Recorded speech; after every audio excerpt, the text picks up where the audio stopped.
Hello everyone and welcome to another exciting Legal Futures webinar. This time it's on the topic of recovery of success fees in Inheritance Act claims.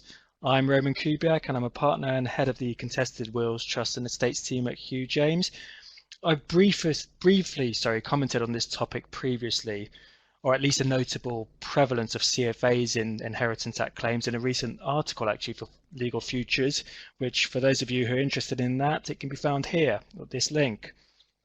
But moving on, in this talk, what I'm going to do is I'll guide you through the key topics and issues in the area of success fees and CFAs in the context of Inheritance Act claims, including looking at conditional fee agreements generally, how they and specifically the recoverability of success fees and insurance premiums has evolved over the years, particularly following the now, shall we say, famous or infamous Jackson reforms.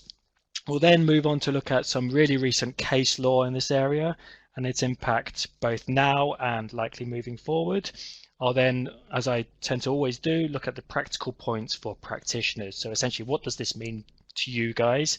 And finally, I'll look at what the future might hold. So then, let's begin.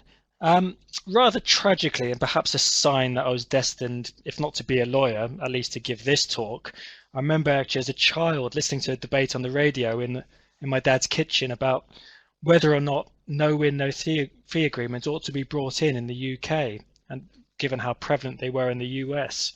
There were essentially two arguments. So, there are these arguments on both sides of the fence. Those against CFAs were saying they were immoral and they could lead to a conflict of interest between the client and the lawyer. And actually, I still personally think that's the case with some less scrupulous lawyers. And on the flip side, then proponents of